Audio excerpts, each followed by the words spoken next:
Lambruschini, ella es economista, y a quien le damos la bienvenida a esta edición de Hora Noche. Bienvenida.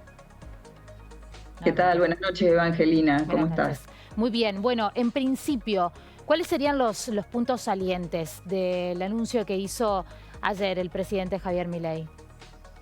Bueno, yo creo que bueno, en el día de hoy ha habido repercusiones de todo tipo.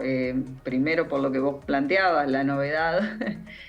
También porque, bueno, estas son cosas por ahí más técnicas, pero hay aparentemente algunas inconsistencias en las estimaciones. Es decir, para que se entienda brevemente en economía, muchas variables están relacionadas con otras. Entonces uno no puede decir que una Sí. variable va a ser tal y otra va a tener otro valor, digamos, que no es compatible con eso. Por ejemplo, Eh, ¿cuál sería y, la por más ejemplo, notoria? está todo el tema de la proyección del comercio exterior, es decir, si se da el crecimiento que el gobierno plantea en el presupuesto, es probable que las importaciones sean muy superiores a las que plantea el presupuesto.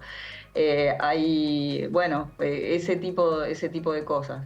Y después me parece más en general, digamos que y diría una tercera cuestión es política, porque hay muchas especulaciones. Bueno, esto es un presupuesto así, con estos planteos tan extremos como los que se han hecho para negociar algo, bajar un poco eso, pero digamos, pegar fuerte la del primer golpe para después poder negociar en mejores condiciones.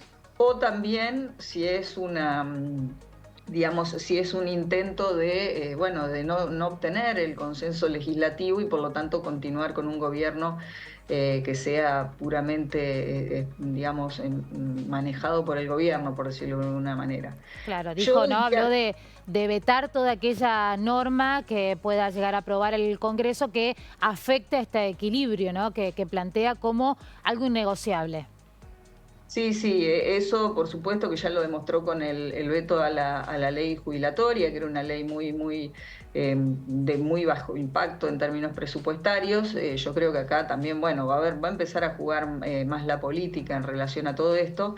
Pero yo, digamos, en términos más generales, me parece que lo más destacable de toda la presentación que hizo el presidente ayer, y después veremos cuando podamos tener acceso a los números en detalles, es la pauta general que se plantea, esta idea de que hay dos tipos de gastos: los que están atados a alguna cláusula de ajuste y los que vendrían a ser como los gastos de segunda, que no tienen garantizado ningún piso, etcétera, y que esos van a ser la válvula de ajuste frente a lo que pase, porque el presidente se encargó de destacar varias veces que si los ingresos suben, no se van a aumentar los gastos, sino que se va a tratar de ahorrar para poder mejorar, precancelar deuda, por decirlo de una manera.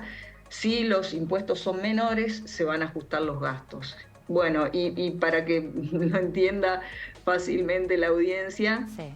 hay dos o tres tipos de gastos que tienen sus cláusulas de ajuste. Uno es la del gasto en seguridad social, que lo marcan así las leyes, pero ya vimos que el gobierno digamos, ha puesto un fuerte freno al aumento de esos gastos y sobre todo a partir de los ajustes que se hicieron al principio de su gobierno ha dejado esos gastos en un nivel bastante bajo, a pesar de que ahora ajustan por inflación.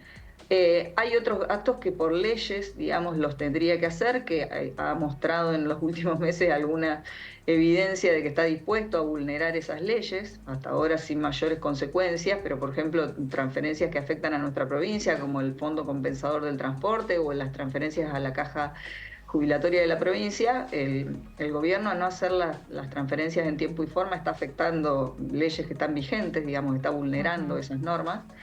Y después el gran gasto, digamos, que está atado a cláusulas de ajuste es la deuda pública. Esto es lo más importante para mí y lo más sobresaliente, porque acá lo que se está diciendo en definitiva es que la prioridad absoluta del presupuesto público va a ser pagar la deuda pública, cueste lo que cueste, digamos, y esa deuda ha crecido muchísimo en los últimos años. Dado que el Estado argentino está en una situación financiera muy frágil, la mayoría de esa deuda ajusta o por inflación o por tipo de cambio o por ambos a la vez. Y para que tengamos una idea, digamos, en el presupuesto que el gobierno ha enviado, un 70% de los gastos se vuelcan al sistema de seguridad social y más de un 10% solo al pago de los intereses de esa deuda. Es decir, para que Ujú. tomemos dimensión de lo que estamos hablando.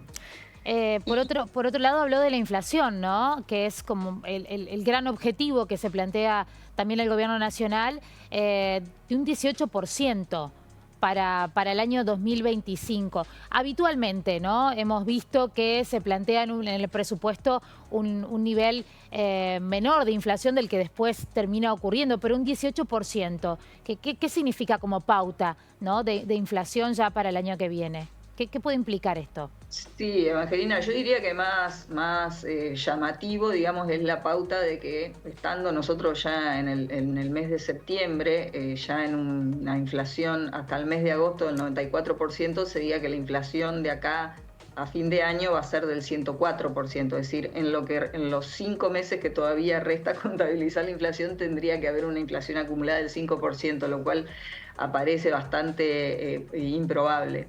Y con respecto a lo del año que viene, es decir, en economía nada es imposible. Lo que uno ve, también hablando de la consistencia de estas proyecciones, es que, digamos, bueno, se tendrían que alinear varios planetas para que la inflación pueda descender de manera tan abrupta. Y acá, digamos, me refiero fundamentalmente a que el gran problema que tiene la Argentina y que el presupuesto no dio ningún indicio en eso, y me parece que es un poco lo que esperaban los grandes, digamos, interesados en qué es lo que va a pasar con la economía argentina, que son los que, digamos, los acreedores esos de la Argentina. Esto lo digo de manera eufemística, por supuesto, porque los principales interesados en lo que pasa en la Argentina somos los que vivimos adentro de este Claro. país y que estamos viviendo esta situación tan crítica desde hace varios meses ya. Pero uno puede ahorrar todo lo que sea en pesos, pero el problema es que Argentina también necesita hacerse de dólares para pagar la mayor parte de esos vencimientos, no solamente para importar las cosas que el país necesita para poder funcionar, digamos. También Argentina necesita tener una disponibilidad de dólares mucho mayor, justamente porque muchos de sus vencimientos de deuda son en dólares. Y de esto el presupuesto no dice absolutamente nada.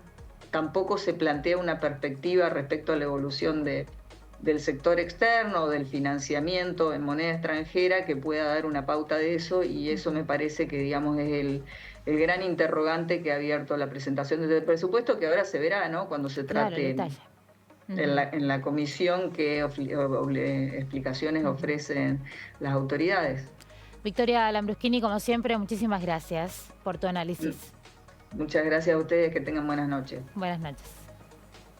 Y los docentes técnicos están en alerta, teniendo en cuenta